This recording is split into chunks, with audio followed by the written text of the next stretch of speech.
नमस्कार दोस्तों, स्वागत है आपका न्यूज डिकोडर में। डोनाल्ड ट्रंप और इंडिया के रिलेशन पर एक बहुत ही इंटरेस्टिंग एनालॉजी समझिए। सोचो, एक बड़ा हाथी है जो इंडिया का सिंबल है और एक छोटा सा चूहा है जो ट्रंप को रिप्रेजेंट करता है। जैसे एक चूहा हाथी को लात मार के सोचता है कि उसने बड़ा ही काम कर लिया है, लेकिन हाथी उसे इग्नोर करके अपनी राह पे चलता रहता है। वैसे ही ट्रंप की सिचुएशन है। ट्रंप इंडिया के अगेंस्ट टैरिफ लगाकर सोच रहे हैं कि उन्होंने कोई बड़ा कीर्तिमान बना लिया है, लेकिन असल में इंडिया इतना बड़ा देश है कि उन्हें अमेरिका के एक्सपोर्ट की जरूरत नहीं है। इंडिया की अपनी डोमेस्टिक मार्केट इतनी बड़ी है कि यह अमेरिका से कई गुना ज्यादा सामान कंज्यूम कर लेता है, और अगर चाहा तो इंडिया दुनिया के 10 नए मार्केट ढूंढ लेगा एक्सपोर्ट करने के लिए। इसीलिए ट्रंप के टैरिफ इंडिया पर उतना इम्पैक्ट नहीं होगा जितना कि ट्रंप समझते हैं। यह बात इंडियन मीडिया या इंडियन गवर्नमेंट नहीं कर रही है, बल्कि इस बात को बोला है एक senior American economist Richard Wolff ने। और यह भी ध्यान देने वाली बात है कि उन्होंने किसी इंडियन चैनल शो पे नहीं कहा जहां लोग उन्हें प्रेस करें, बल्कि ये एक अमेरिकन मीडिया प्लेटफॉर्म पर कहा जहां सिर्फ अमेरिकन बैठकर बातें करते हैं। अब अमेरिका के अंदर एक परसेप्शन बनता जा रहा है कि इंडिया के खिलाफ ट्रंप की पॉलिसी डेंजरस है। कई एनालिस्ट का यह भी कहना है कि ट्रंप लास्ट 70 सालों में सबसे बेकार प्रेसिडेंट हैं जब फॉरेन पॉलिसी की बात आती है। इसका सबसे बड़ा प्रूफ है एक ट्वीट जो जेफ एम स्मिथ ने किया था, जो अमेरिका के एक सीनियर स्ट्रेटेजिस्ट हैं और हेरिटेज फाउंडेशन के एशियन स्टडी सेंटर के डायरेक्टर हैं। उन्होंने लिखा, blow up our relation with India over Russia invasion of Ukraine is the proof we are the dumbest timeline. Putin loves this. If this is what winning looks like,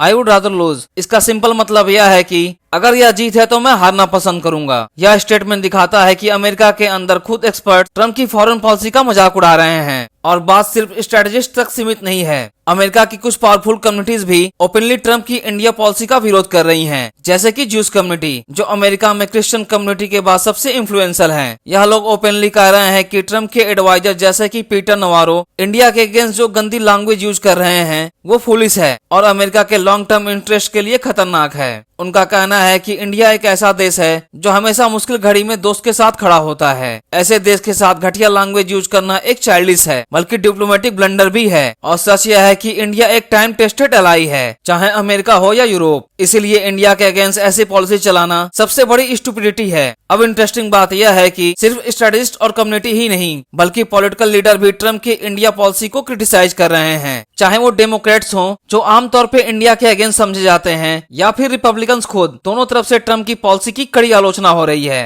even Trump की अपनी party Republican party में भी दंगा मचा हुआ है। उनकी cabinet के अंदर के ही लोग बोल रहे हैं कि ट्रंप पीटर नवारो जैसे एक्सट्रीम एंटी इंडिया एडवाइजर की बात ज्यादा सुन रहे हैं। कुछ लोग तो ओपनली कह रहे हैं कि नवारो को तुरंत हटा देना चाहिए, वरना अमेरिका इंडियन रिलेशन और ज्यादा खराब हो जाएंगे। लेकिन सबसे बड़ी बात यहाँ यह है कि इन सब के बावजूद इंडिया अपना मैच्योरिटी दिखा रहा है। सोचो, ट्रंप ने टैरिफ लगाए, सैंक्शंस की धमकी दी, घटिया लैंग्वेज यूज करी, लेकिन इंडिया ने कभी अमेरिका के खिलाफ कोई गंदी बात नहीं कही, ना ही उनकी कंपनी के अगेंस्ट रिटेलिएट किया। और याद रखिए, अमेरिका की कंपनीज इंडिया में हर साल बिलियंस ऑफ डॉलर का बिजनेस करती हैं। अगर इंडिया चाहता तो इजिली उनके बिजनेस पर ब्लो मार सकता था, लेकिन इंडिया ने पेशेंस रखा और यह दिखाया कि एक मैच्योर डेमोक्रेसी किस तरह अपने नेशनल इंटरेस्ट को डिग्निटी के साथ प्रोटेक्ट करती है। यह स्टैंड इंडिया को फ्यूचर में एक बहुत बड़ा लेवरेज देगा। आज के डेट्स में शायद आम इंडियंस को इसके डायरेक्ट बेनिफिट्स ना दिखें, लेकिन अगले 5-10 सालों में इसका रिजल्ट जरूर दिखेगा। इंटरनेशनल कम्युनिटी में, स्पेशली यूरोप और वेस्टर्न वर्ल्ड के अंदर, इंडिया की रिस्पेक्ट और रेपुटेशन और ज्यादा बढ़ेगी। एक और इम्पोर्टेंट चीज, दुनिया के जितने भी एलाइज हैं अमेरिका के, उनमें से इंडिया एक ऐसा कंट्री है जो ट्रेडिशनली फ्रेंडली माना जाता है। चाइना और रशिया तो अमेरिका के एडवर्सरीज हैं, इसलिए उनके स्टैंड को समझना इजी है। लेकिन इंडिया एक फ्रेंडली एलाई होते हुए भी ट्रंप के खिलाफ ओपनली खड़ा है। यह बात इंडिया को और भी ज्यादा यूनिक और स्ट्रांग बनाती है। आज इंडिया एक ऐसा देश है जो अमेरिका के सामने सीना तान के खड़ा है और कह रहा है हमारी इज्जत और हमारे नेशनल इंटरेस्ट के साथ कॉम्प्रोमाइज नहीं होगा। और इस मैच्योरिटी और पेशेंस और फर्मनेस की वजह से इंडिया की इमेज ग्लोबली और भी ज्यादा पावरफुल बन गई है। तो एक तरफ ट्रंप एक चूहे की तरह सोच रहे हैं कि उन्होंने इंडिया को लात मारकर एक बड़ा काम कर दिया है, लेकिन असली दुनिया में एक हाथी अपनी राह पर कॉन्फिडेंट और पावरफुल तरीके से आगे बढ़ रहा है। और दुनिया भी समझ रही है कि आने वाले टाइम में इंडिया एक ग्लोबल पावर के रूप में उभरने वाला है। हालांकि रिचर्ड वुल्फ की बात से आप कितना सहमत हैं, कमेंट कर हमें बताएं और इसी तरह के कंटेंट के लिए हमारे चैनल को सब्सक्राइब करें।